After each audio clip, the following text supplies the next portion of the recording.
Baik, kalau Kak David ngomong roket, ya roket, adik-adik jawab, I am the next. I am the next itu adalah tagline kita di Rocket Conference. I am the next artinya saya adalah berikutnya. Berikutnya apa? Berikut yang dipakai Tuhan. Berikut pengusaha yang takut Tuhan, ya. Berikut hamba Tuhan berikutnya, ya. Pengusaha berikutnya, dokter berikutnya, pengacara berikutnya. Kalau Kak David bilang Rocket Conference 2024 baru tadi dikatakan from useless to useful. Oke, kita tes dulu ya. Rocket. Ya, katakan dengan bangga dalam dirimu. Rocket. Yes, good ya. Sekarang lihat kanan kirinya, katakan you are the next ya. Rocket. Aduh, kecil banget suaranya. Rocket. Ya, good ya. Sekarang yang Rocket Conference 2004 ya.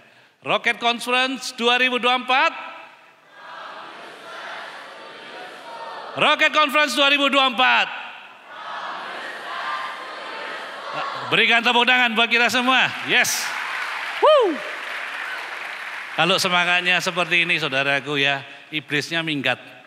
Ya, gak ngalamin ketakutan lagi. Baik, Kak David akan sampaikan sebuah message bercerita tentang from useless to useful. Kita baca di dalam kitab Yoel pasal 3 ayat 10 ya. Baca bareng-bareng ya.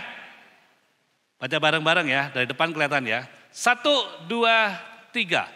Tempalah mata bajakmu menjadi pedang dan pisau-pisau pemangkasmu menjadi tombak. Baiklah orang yang tidak berdaya berkata, aku ini pahlawan. Ya, perkataan useless itu memang artinya tidak berguna, ya, tidak ada gunanya. Tetapi dalam konteks ini bukan nggak ada gunanya sama sekali, tetapi tidak tepat pada sasaran atau tidak tepat daya. Useful itu artinya berguna. Berguna itu artinya apa? Tepat daya. Dipakai sesuai dengan fungsinya. Ayat ini bicara dengan jelas. Disuruh apa? Menempa mata bajak menjadi pedang dan pisau pemangkas jadi tombak. Apakah mata bajak nggak ada gunanya? Mata bajak gunanya banyak enggak? Banyak, untuk membajak sawah, ladang, ya. Kalau di Denpasar mungkin jarang lihat sawah sudah. Tetapi teman-teman yang tinggal di luar Denpasar, Tabanan, Negara, Singaraja masih sering lewat lihat sawah ya dan membajak. Kemudian apakah pisau pemangkas nggak ada gunanya? Ada juga gunanya. Ya, ketika musim panen perlu pisau pemangkas untuk panen. Tetapi disuruh rubah menjadi apa? Menjadi tombak. Nah, ini bicara sebuah tujuan yang berbeda. Bajak dipakai untuk apa? Bekerja di sawah. Pisau pemangkas dipakai untuk apa? Bekerja di sawah. Tetapi Tuhan ingatkan hari-hari ini, di akhir zaman ini, bahwa mata bajak harus diubah menjadi pedang. Dan pisau pemangkas diubah menjadi tombak. Ada sebuah perubahan. Nah, sore hari ini kita belajar dari seorang tokoh di dalam Alkitab, ya, yang namanya adalah Musa, ya, Musa. Di dalam Mazmur 90 ayat 10, ayat ini seringkali dibacakan di gereja maupun khotbah oleh para banyak pendeta. Dikatakan, masa hidup kami 70 tahun dan jika kami kuat 80 tahun dan kebanggaannya adalah kesukaran dan penderitaan. Sebab berlalunya buru-buru dan kami melayang lenyap. Siapa penulis daripada kitab ini? Di Mazmur ini enggak banyak saudaraku, ternyata ditulis oleh Musa. Dan kalau adik-adik cari ya di dalam Alkitab, ternyata Musa itu jarang menulis kitab Mazmur. Mungkin ini kitab satu-satunya yang dia tulis atau pasal satu-satu yang dia tulis di dalam kitab Mazmur. Dan dia berkata dengan jelas bahwa usia hidup manusia itu 70-80 tahun. Di sini ada yang umurnya 70-80? Belum ada pasti ya. Tetapi bagaimana kehidupan Musa sesungguhnya? Ya, saya yakin adik-adik sudah sering dengar cerita tentang Musa ya. Musa itu punya 3 fase di dalam kehidupannya. Dari dia lahir sampai dia meninggal. Ya. Musa dikatakan lahir ketika Firaun itu, Raja Firaun ingin membantai orang Ibrani atau orang Israel. Dan dikatakan kalau ada anak laki-laki, sulung bahkan, bunuh. Ya. Tetapi ibunya itu menghanyutkannya dia. Dihanyutkan di Sungai Nil. Dan kemudian diadopsi oleh namanya putri Firaun. Dan Musa itu diselamatkan. Akhirnya apa? Dipelihara. Fase yang pertama disebut I am something. I am something itu usia Musa itu sekitar kosong dari lahir sampai 40 tahun. Ya. Dia tinggal di istana Firaun.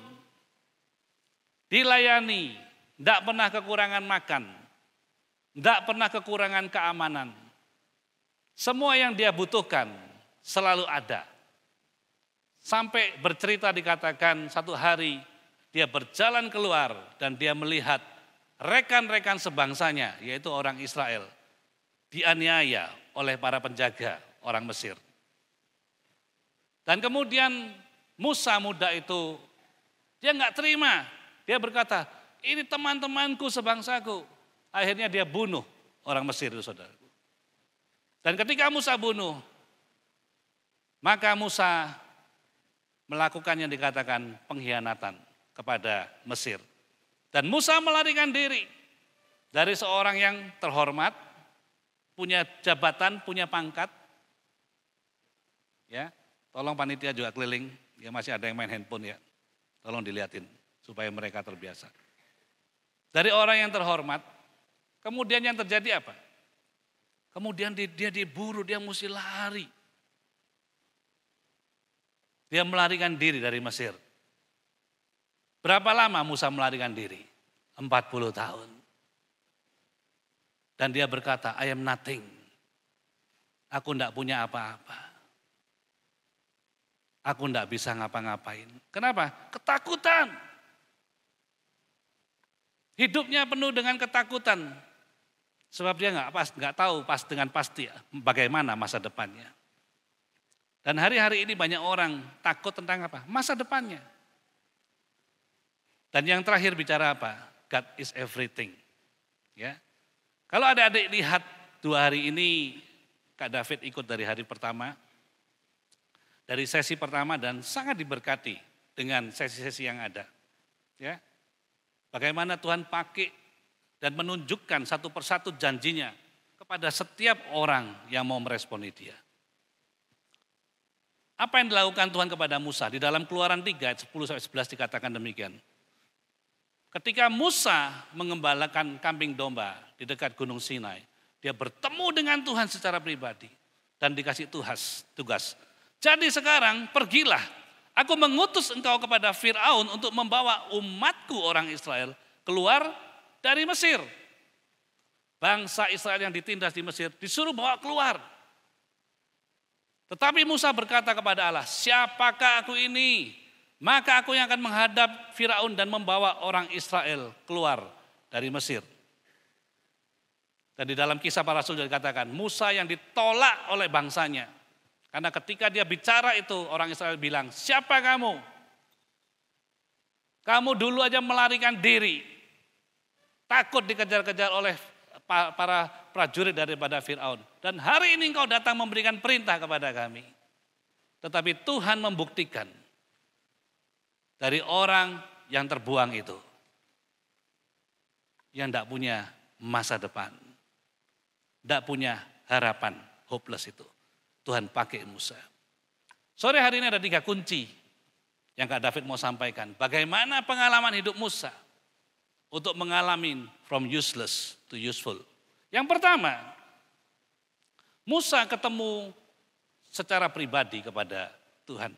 Dikatakan dia kembali kepada Tuhan. Saudaraku yang dikasihi Tuhan, adik-adikku yang tercinta. Titik balik di dalam kehidupan kita adalah ketika kita bertemu dengan Tuhan secara pribadi. Yang percaya katakan amin. Di dalam Keluaran 3 dikatakan dengan jelas. Lalu Musa berkata kepada Allah, tetapi apabila aku mendapatkan orang Israel dan berkata kepada mereka, Allah nenek moyangmu telah mengutus aku kepadamu dan mereka bertanya kepadaku, bagaimana tentang namanya? Apakah yang harus kujawab kepada mereka? Firman Allah kepada Musa, I am who I am. Aku adalah aku. Lagi firman-Nya, beginilah kukatakan kepada orang Israel, akulah aku telah mengutus aku kepadamu. Selanjutnya berfirmanlah Allah kepada Musa, beginilah kukatakan kepada orang Israel, Tuhan Allah nenek moyangmu, Allah Abraham, Ishak dan Yakub telah mengutus aku kepadamu, itulah namaku dan untuk selama-lamanya, dan itulah sebutanku turun-temurun. Pada zaman itu kita tahu bahwa begitu banyak kuil-kuil penyembahan, ya, patung-patung penyembahan, dewa Baal, Asitoret, dewa Dagon dan lain-lain begitu banyak. Dan ketika Musa bertanya kepada Tuhan, kalau orang Israel tanya kepadaku, siapakah yang mengutus engkau? Tuhan menjawab, I am who I am. Kita tahu bahwa kekristenan itu bukan cuma agama, ya. Sekalipun di tengah hiruk pikuk kehidupan masa kini, adik-adikku yang tercinta, jangan terlalu cepat percaya dengan medsos, dengan YouTube, TikTok, whatever, ya, yang menyuguhkan berbagai macam yang mereka sebut kebenaran. Saya tahu, Kak David tahu bahwa begitu banyak tawaran yang menyatakan diri kebenaran. Tetapi Tuhan Yesus berkata dengan sangat jelas, akulah jalan dan kebenaran dan kehidupan. Dan tidak ada satu orang pun datang kepada Bapa tanpa melalui aku. Apa yang iblis lakukan hari-hari ini? Yang iblis lakukan hari-hari ini adalah penyesatan. Katakan penyesatan. Apa penyesatan itu? Saudara yang berjalan lurus, saudara mulai dibisikin, lo yakin itu lurus? Loh iya lurus, jalan Tuhan. Enggak, jalan lurus enggak cuma satu. Jalan lurus banyak. Makanya ada perkataan banyak jalan menuju Roma. Coba kalau kamu mau lewat pergi ke sekolah, kadang-kadang jalannya tutup, kamu muter bisa kan? Nah mulai ragu-ragu kita. Iya ya.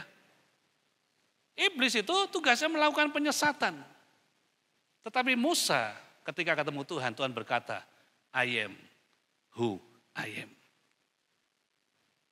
Dan saya percaya, Kak David lebih daripada percaya, perkataan ini seperti orang tua berbicara kepada anaknya. Kita semua punya orang tua, ya, entah dikenal atau tidak, pasti ada orang tua. Atau ada orang yang membesarkan kita. Ya, penatua kita, Bapak Pendeta Elusai Franky Utana, sampai hari ini beliau nggak tahu siapa papanya siapa, mamanya nggak tahu siapa juga. Tapi beliau tahu orang yang membesarkan dia, dan itulah papa mamanya bagi dia.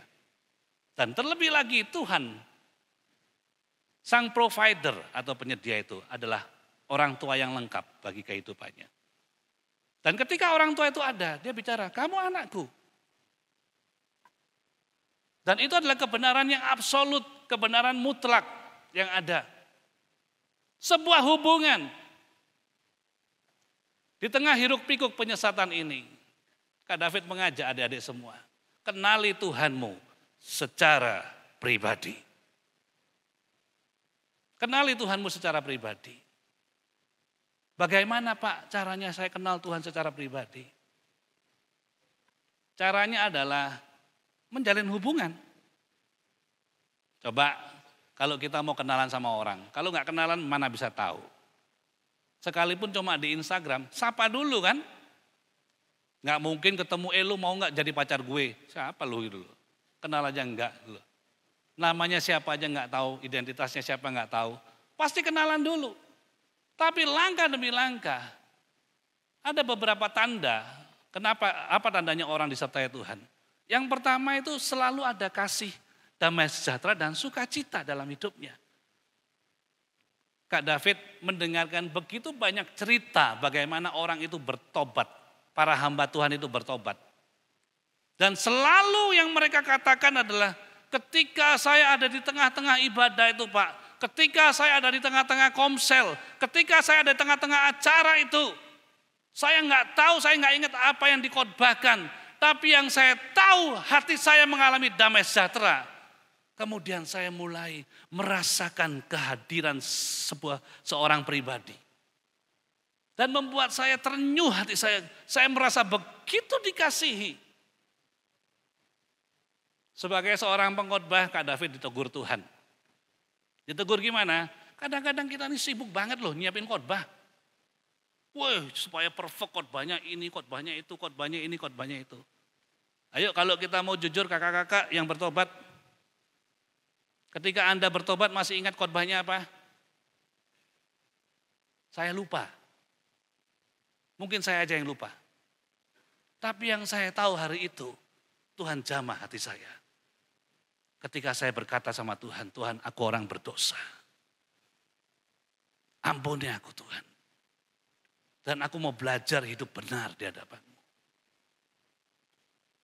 Yang kedua, tandanya apa? Setelah kembali kepada Tuhan. Musa ini kan orang yang dia ngomong saya enggak pinter ngomong, ya, enggak pinter bicara, tapi pinter ngeles. Tahu ngeles ya? Kemarin ada itu, ya, saya enggak tahu di mana anaknya. Kemarin kan kita bagi-bagi kue sama roti itu waktu pulang. Ada yang terima kue double sama roti double kemarin, enak sama nasi double? Ada pasti kan ya. Ketika kita bagi roti sama nasi, ini Pak, teman saya mau. Ternyata dia yang mau, saudaraku. Di sini enggak ada loh, di luar sana banyak, ya. Tapi yang di luar sana lagi ke sini semua. Enggak pinter ngomong, tapi pinter ngeles. Ketika Tuhan tunjuk, Musa, yes kamu. Loh Tuhan, aku enggak pinter ngomong. Saya belum ikut kelasnya Kak Yanuar untuk kelas public speaking. Tunggu ya, nanti kalau saya sudah lulus ikut kelasnya Kak Yanuar sama Kak Grace, saya akan ikut perintah Tuhan karena saya akan pintar ngomong menghadapi Firaun. Enggak, Tuhan enggak bicara itu. Ternyata persepsi Musa sebagai orang yang cocok untuk dipakai Tuhan adalah pintar ngomong. Dan firman Tuhan bicara jelas, banyak bicara, banyak salah. Coba lihat kanan kirinya, ada yang banyak bicara enggak ada tadi. Banyak ngomong, banyak salah. Tapi perhatikan, tercatat di dalam Alkitab, di dalam kitab Keluaran, Tuhan tidak bicara banyak ngomong atau pintar ngomong. Dikatakan, lalu sahut Musa, bagaimana jika mereka tidak percaya kepadaku dan tidak mendengarkan perkataanku, melainkan berkata, Tuhan tidak menampakkan diri kepadamu. Tuhan berfirman kepadanya, apa yang ada di tanganmu? Jawab Musa apa? Halo? Apa? Pistol? Handphone? Bukan? Bodyguard? Emas yang banyak? Bukan, tongkat. Di dalam Keluaran 4 ayat 1 sampai 4 juga ayat 3 katakan, firman Tuhan, lemparkanlah itu ke tanah, dan ketika dilemparkannya ke tanah, maka tongkat itu menjadi ular sehingga Musa meninggalkannya, lari meninggal. Tetapi firman Tuhan kepada Musa, ulurkanlah tanganmu dan peganglah ekornya. Musa mengulurkan tangannya, ditangkapnya ular itu, lalu menjadi tongkat di tangannya. Apa yang Tuhan mau pakai dalam hidup kita? Apa yang ada dalam hidup kita? Coba lihat tanganmu, angkat tangannya. Halo, lihat apa yang ada dalam tanganmu. Talenta Tuhan. Kasih karunia Tuhan.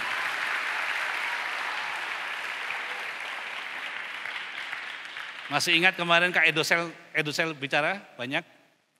Kak, saya gimana taunya potensinya? Harus apa? Coba dulu. Saudara akan temukan talenta itu. Potensi itu akan ada dalam hidupmu. Kadang-kadang kita berpikir gini, nanti ya Kak ya, kalau saya sudah lulus S2, kalau saya sudah kerja banyak uangnya, kalau saya sudah sekolah Alkitab, saya akan ngelayani Tuhan sungguh-sungguh. Bukan. Orang yang dipakai Tuhan bukan orang itu. Justru orang hebat, orang merasa pinter, orang kaya, susah dipakai Tuhan. Karena mereka berpikir mereka tidak butuh Tuhan. Di dalam firman Tuhan dikatakan orang kaya susah masuk kerajaan surga. Lebih mudah onta bahkan masuk ke dalam lubang jarum. Bayangin ya. Ternyata dari hal yang kecil. Bagaimana cerita Daud mengalahkan Goliat. Goliat berkata, ya, dia punya pedang, dia punya ketopong, dia punya perisai. Daud cuma bawa nama Tuhan. Alatnya apa? Pengali-ali itu. Itu cuma alat yang ada di tangannya. Bagaimana kehidupan Musa dengan tongkatnya? Wow, saudaraku. Musa dengan tongkatnya, dia angkat tongkat itu, Laut Merah terbelah. Dia bawa tongkat itu untuk pimpin bangsa Israel keluar daripada Mesir, masuk ke padang gurun, dan diteruskan Yosua masuk ke Kanaan. Dan yang terakhir, ya, yang terakhir, apa yang diminta? Saya minta pemusik pemuji siap-siap ya. Kekudusan dan kemurnian. Tadi kita nyanyi lagu bagus loh ya, Holy Forever. When the angels cry, holy, when your people sing, holy. Itu lagu bagus banget, Holy Forever. Dan yang terakhir Tuhan minta apa? Di dalam Keluaran 4 ayat 6 sampai 7. Lagi firman Tuhan kepadanya, masukkanlah tanganmu ke dalam bajumu. Ya. Dimasukkan tangannya ke dalam bajunya dan setelah ditariknya keluar, maka tangannya kena kusta putih seperti salju. Sesudah itu firman-Nya, masukkanlah tanganmu kembali ke dalam bajumu. Musa memasukkan tangannya kembali ke dalam bajunya dan setelah ditariknya keluar, maka tangan itu pulih kembali seperti seluruh badannya. Ya, pulih kembali. Tuhan tanya, ya, masukkan tanganmu ke dada. Dia lihat tangannya kena kusta, saudaraku. Kusta itu tanda dari apa? Kenajisan.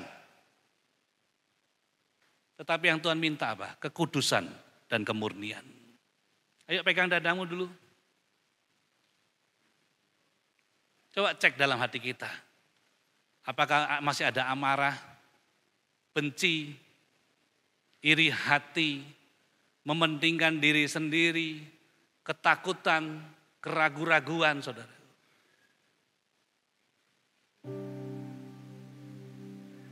Firman Tuhan katakan dengan jelas. Untuk dapat melihat Tuhan, perlu kekudusan dan kemurnian.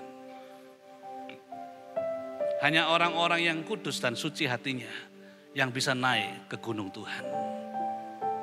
Hari-hari ini kita mungkin banyak tuduhan daripada iblis yang terus-menerus diingetin. Tapi ingat, Tuhan itu Maha Pengampun dan Penyayang. Yang percaya katakan amin. Di dalam Alkitab cuma ada 2 kali Tuhan nguji nantang kita. Ya nanti kalau udah baca Alkitab cuma ada 2 kali. Yang pertama apa? Masalah perpuluhan. Ya, Tuhan kata ujilah aku, tapi Kak David tidak bahas itu. Yang kedua masalah apa? Masalah dosa. Ujilah aku, masakan dosamu merah seperti kain kermisi. Tidak akan kuubah menjadi putih seperti bulu domba. Wow, apakah Tuhan perlu diuji? Tidak perlu. Tidak perlu Tuhan diuji. Sebab Tuhan itu sekalipun manusia tidak setia, Tuhan kita tetap setia. Yang percaya berikan tepuk tangan.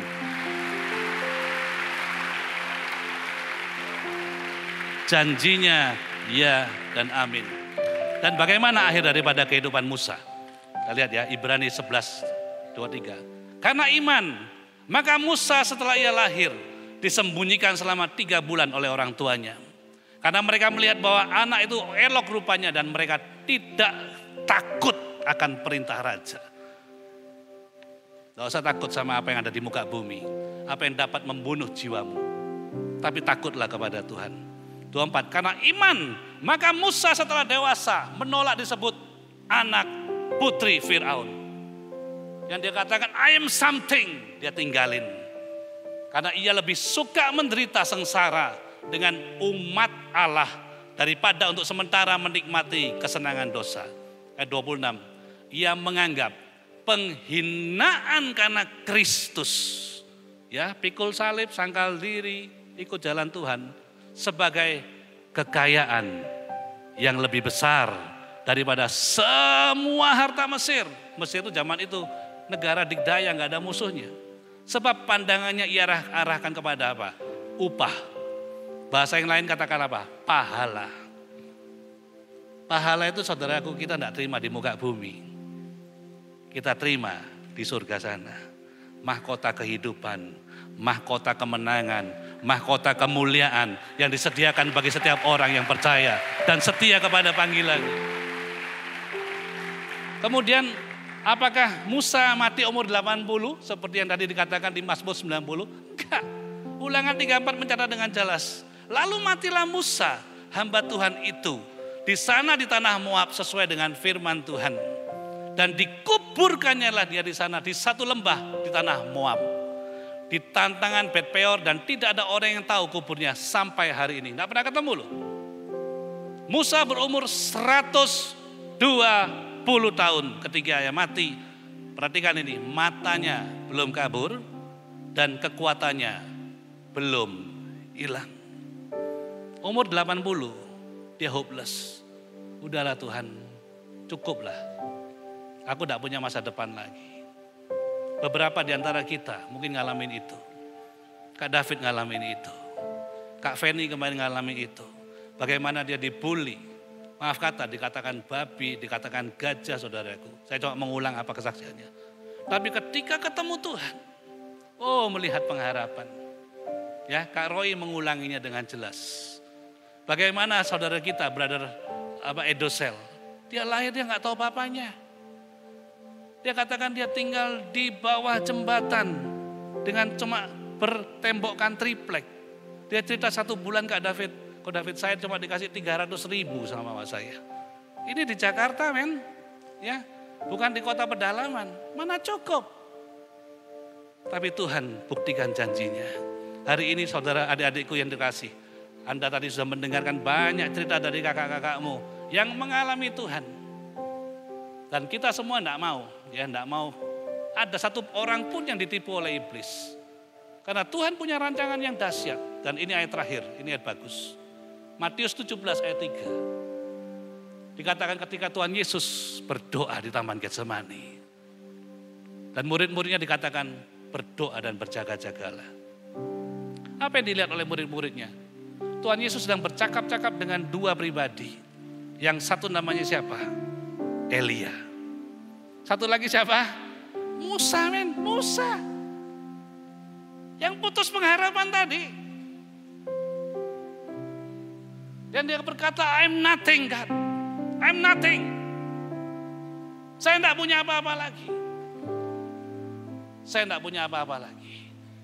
Saya nggak tahu lagi saya harus berharap kepada siapa. Tapi ketika ketemu Tuhan, I am who I am.